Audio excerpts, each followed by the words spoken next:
What's up, guys? Welcome to Daily Dose of Reddit. This is your host, Zach, and today's subreddit is r/TalesFromRetail.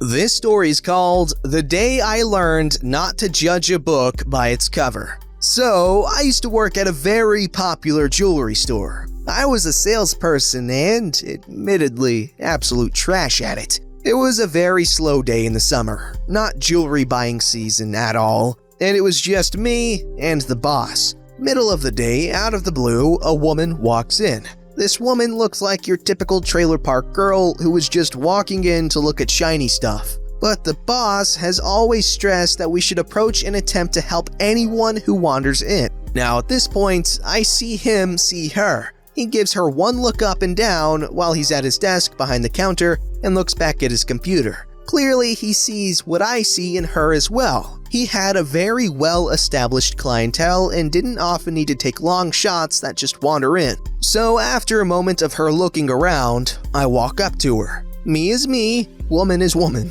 Hi there, welcome to Store Name. Looking for anything in particular? The woman says quietly and seeming a bit overwhelmed in the store. Well, I'm looking to buy my son something nice. Oh, cool. Birthday? The woman says, still quiet and a bit nervous. Yes, but mostly as a thank you. We've been struggling all his life, paying off debt and me not holding down a steady job, but my life is really back on track. I have a good job now and we're living very well, and I just want to thank him for fighting through the tough times with me. At this point, I am very taken aback and a little mad at myself. I was very judgmental of this woman before I even spoke to her, but after our little talk, which I paraphrased because I don't remember every detail of it, I actually was very proud for her. So after about 10 minutes of chit-chat, I start selling again.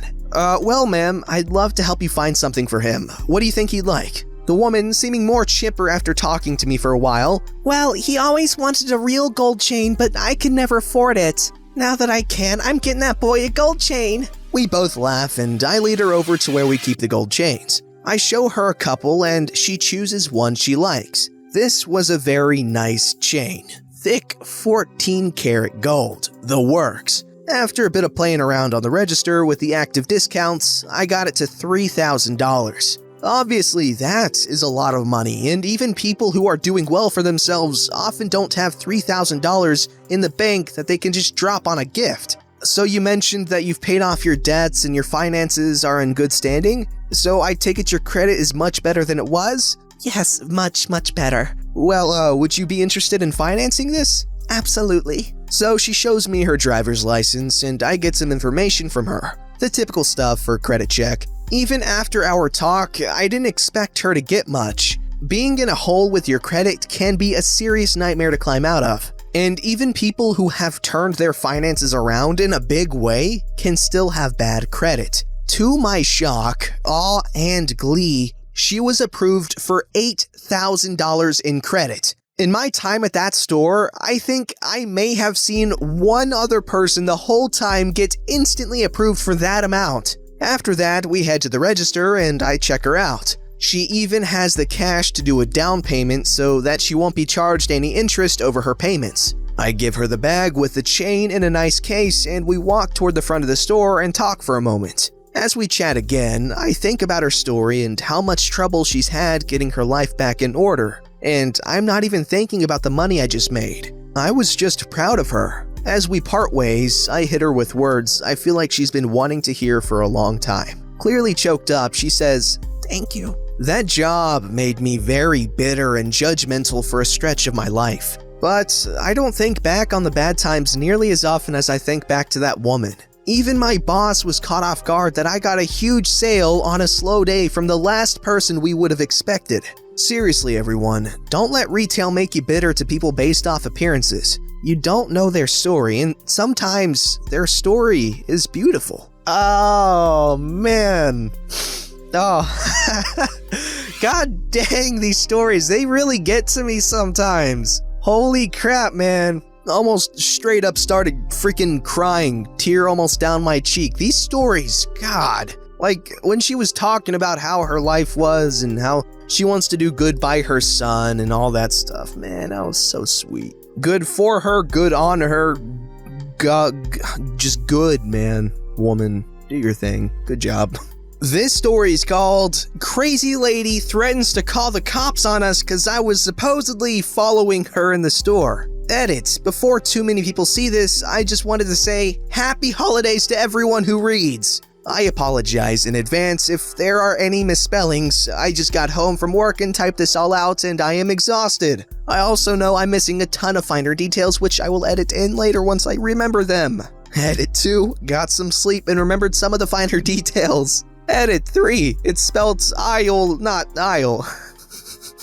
That's funny. So tonight at work, I was cleaning up. We had a cart full of items to go back on the shelves at the very front of the store. I've been going in and out of aisles for about an hour now, and I'm running back a few items for a certain aisle. I'm walking to put some Play-Doh down, and just before it, I see some hair ties. So I put the Play-Doh away and turn to grab the hair ties for the next aisle. I look at the end of the aisle, and there's this lady just staring at me. I kinda chuckle playfully, I was in a good mood, and said, "Doing a lot of thinking?" Cause I often see customers staring at me if they're really deep in thought. Crazy lady, very confrontational. "No, can I help you?" What? "Can I help you?" Do you need help?" "No, can I help you?" No?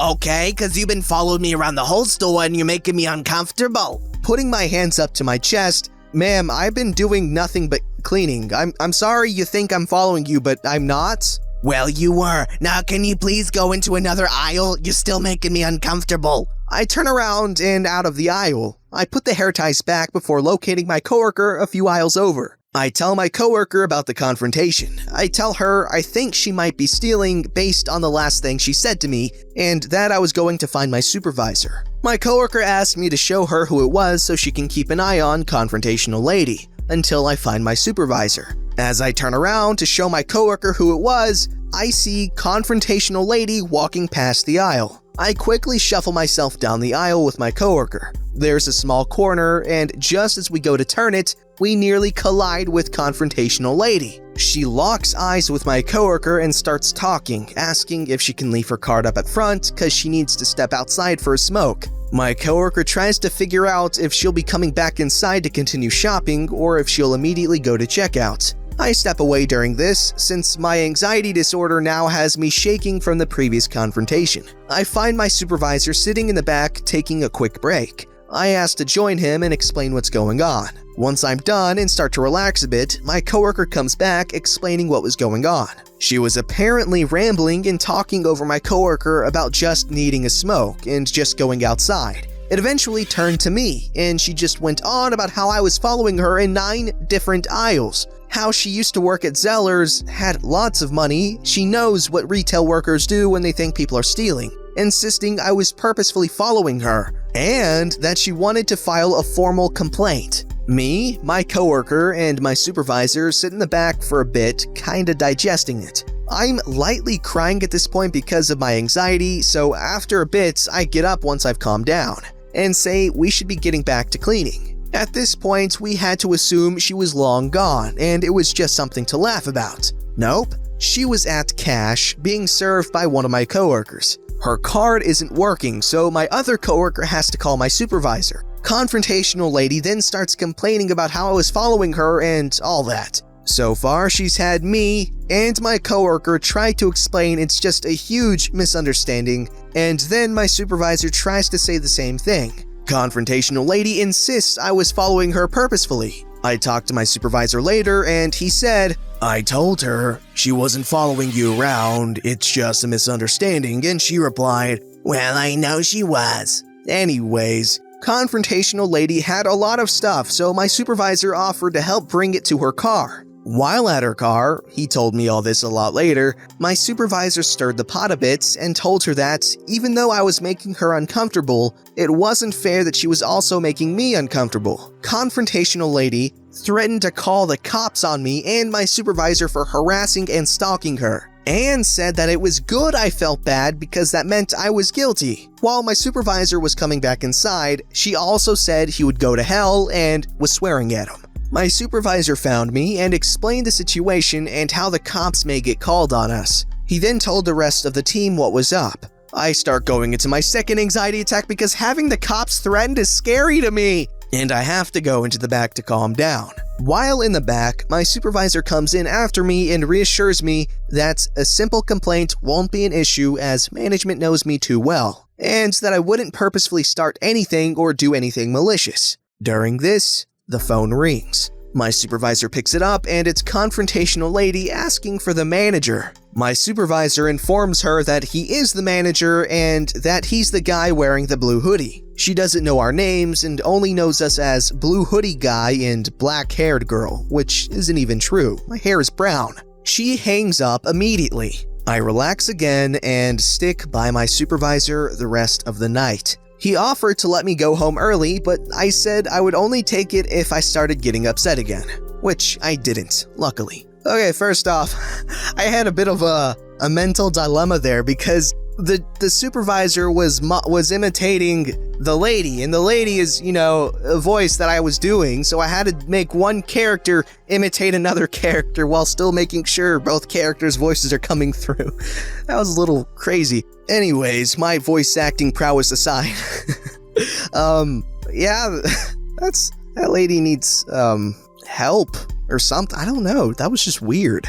This story's called Customer Orders Something Online, Doesn't Pay Attention to the Details. No drama in this one. This is more of just an annoyance of wishing people would read properly. A bit of a long explanation at the beginning here. So I work for a Canadian retailer which has independently owned and operated stores. We have a distribution center that supplies roughly a third of the stores throughout the country. That is where our store stock is ordered from.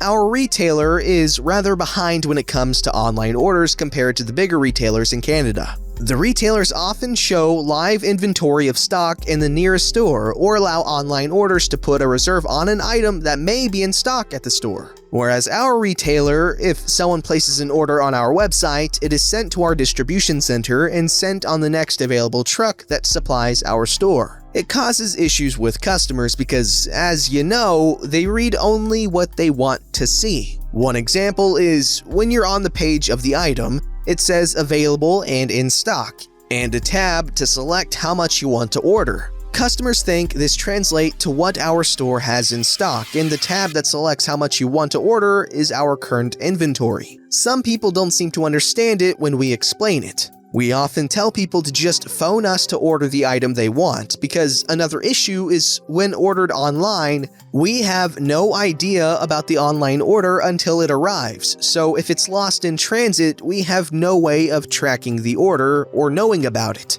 and the customer has paid for it online. So we tell them ordering through us rather than online, we can track the order and they don't have to pay for it until they come to the store to pick it up. Saves a lot of headaches. And this story is a prime example of the headaches it causes. I was working a Sunday during the summer. I was the most senior staff in the store that day. I had a couple, probably in their late 20s, come in. I asked them if there's anything I can help them find. The man responds with, "Yeah, we ordered a dehumidifier online. We were wondering if it is in." I asked them when they placed the order, and the guy replied, "Today." I explained to him that if the order was placed today, it won't be here until our next truck during the week. He responds with, "Well, it says online you have stock." I clarify that when it says there is stock at our distribution center, and that the website doesn't show live inventory for our stores. So, an order placed today would arrive on the truck during the week. He seemed slightly confused by it and said, "Well, it said online to pick up at the store." I had to clarify to him again that when the order arrives, you pick it up at the store. That is what it means. I told him though I do keep the dehumidifier that he ordered in stock already, so he can either buy the one we have on the shelf and see if he could cancel the order, or wait for the one he ordered to come in. He said, "Well, can you let me take the one on your shelf?" I said yes, but he'd still have to pay for it here at the store. He responds, "But I paid for it online. Can't I walk out with it?" I told him no. Online ordering is a separate system. I don't have any of the paperwork for the item, and our store doesn't make any money from the online orders. So I'd be letting him walk out with a free dehumidifier if I did. He said, "Well, can you check with your manager?" I told him that my manager wasn't in today, but he'd say the same thing I was telling him. He replied, "Well, is there anyone here who'll let us take this?" I told him that I'm the most senior staff here, and I can't let him take the dehumidifier without paying for it, regardless of whether he paid online or not. He wasn't mad or anything, he was just really confused. So he decided not to take it and wait for the order to come in.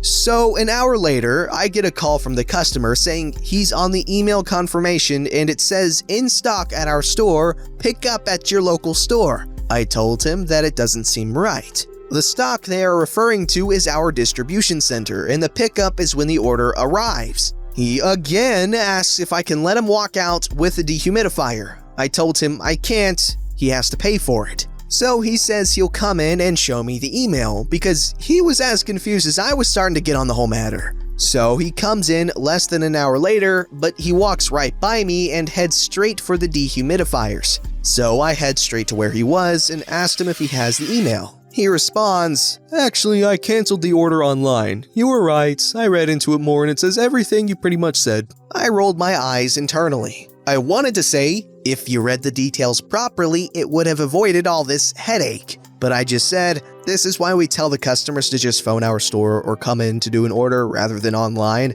It saves a lot of these kinds of headaches. So he bought the dehumidifier and left. No drama, no freakouts, just annoyance and confusion. This story is very similar to my online ordering from Walmart experience, which was, oh my god, absolutely hell, and I hate Walmart for it, and I'm never gonna buy anything ever again from Walmart. Boycott Walmart. I'm kidding, I love Walmart, but that was just ridiculous. Don't forget to like, subscribe, and hit that bell to never miss an episode.